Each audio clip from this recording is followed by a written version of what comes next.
Kasih karunia dan damai sejahtera Allah Bapa kita dan anaknya Tuhan Yesus Kristus menyertai saudara. Amin. Shalom saudaraku yang terkasih, di dalam nama Tuhan Yesus Kristus senang bisa menyapa saudara di tempat saudara berada hari ini dalam dimensi yang berbeda tetapi dalam dunia yang sama. Sebagai insan yang diciptakan untuk Tuhan, sebelum melakukan rangkaian aktivitas kita pada hari ini, marilah kita mengawalinya dengan mendengarkan firman Tuhan. Selamat pagi, Shalom. Renungan kita di pagi hari ini diambil dari Yeremia 20 ayatnya yang ke-13. Demikian firman Tuhan. Menyanyilah untuk Tuhan, pujilah Tuhan, sebab Ia telah melepaskan nyawa orang miskin dari tangan orang-orang yang berbuat jahat. Demikian firman Tuhan.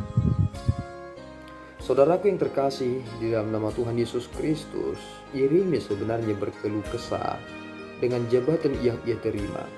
Tidak mudah menjadi abdi Allah yang menyatakan kebenaran kepada suatu bangsa yang besar, yang masih hidup di dalam kelaliman, yang tidak bersandarkan kepada kebenaran yang mutlak yang bersumber dari Allah, atau yang menganggap sepele apa yang disampaikan oleh abdi Allah tersebut.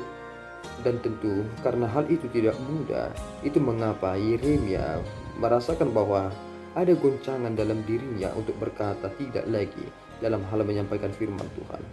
Dua kata yang ia katakan bahwasanya hal itu sangat membebaninya adalah setiap ia membuka mulutnya, ia harus berseru tentang kelaliman dan ia harus berseru tentang aniaya. Bahwasanya bangsa ini adalah bangsa yang penuh dengan kelaliman dan juga sekaligus penuh dengan aniaya.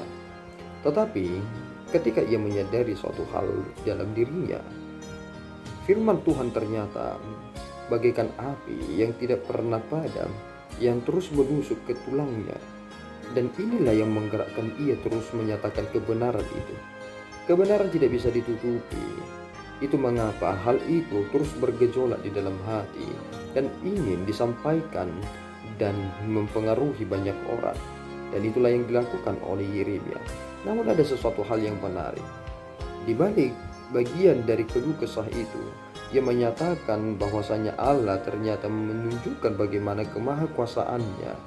Kemudian ia memanggil kita kepada suatu pengakuan bersama. Ia berkata, menyanyilah untuk Tuhan, pujilah Tuhan, sebab Ia telah melepaskan nyawa orang miskin dari tangan orang-orang yang berbuat jahat. Bernyanyi merupakan bagian dari hal yang bukan sekedar konseptual, namun ada ritme yang terjadi di dalam diri seseorang ketika ia bernyanyi dengan benar. Tidak bisa dipungkiri, orang yang memiliki jiwa seni kala ia bernyanyi berbeda dengan orang yang tidak memiliki jiwa seni sama sekali. Beda sekali bagaimana ia merasakan sesuatu hal untuk disampaikan kepada orang banyak ketimbang orang hanya bernyanyi tanpa merasakan apapun. Yeremia merasakan bahwasanya ia adalah pribadi yang miskin seperti dalam hal ini, yang dimana Tuhan menyatakan kekuasaannya untuk menolongnya. Mari saudaraku merenungkan hal ini. Mengapa kita harus bernyanyi kepada Tuhan? Tuhan adalah di atas segalanya yang menolong kita. Siapa kita ini sehingga kita bisa bersandarkan dengan diri kita sendiri? Tidak ada. Kekuatan kita terbatas, tetapi kekuatan Allah tidak terbatas. Itu mengapa segala sesuatu kekhawatiran itu harus diserahkan kepada Tuhan. Sebab kekhawatiran kita tidak menambah apapun. Tidak menambah apapun. Tetapi ketika kita menyampaikan itu kepada Tuhan, Tuhan ternyata bisa mempergunakan apa yang terjadi itu sebagai kesempatan bagi saudara. Dan itulah hal yang terbaik yang terkadang kita tidak sadari. Tuhan bisa pakai hal yang buruk sekalipun menjadi berkat bagi kita. Kita harus aminkan itu dan yakini bahwa kita memiliki Allah yang maha dahsyat, yang mengatasi segala sesuatunya. Kiranya Tuhan menyertai saudara, membimbing saudara, sehingga kita menyanyikan lagu yang sungguh-sungguh memuliakan Dia, yang adalah Allah dan Juru Selamat kita. Tuhan Yesus memberkati kita berdoa. Ya Tuhan, kami bersyukur atas berkat-Mu. Terima kasih Bapa atas anugerah yang telah Engkau nyatakan kepada kami. Engkau membimbing kami, Engkau mengarahkan kami, sehingga kami mengerti dan memperdomani setiap firman yang Engkau nyatakan kepada kami.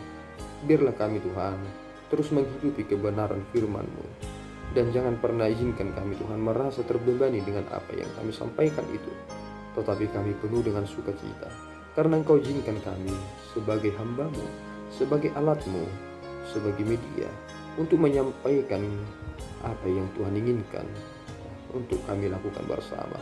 Terimalah Tuhan doa pujian kami yang kami sembahkan kepadamu di dalam Yesus Kristus. Kami telah berdoa dan mengucap syukur. Anugerah Tuhan kita Yesus Kristus, kasih setia Allah Bapa, dan persekutuan Roh Kudus menyertai saudara. Amin.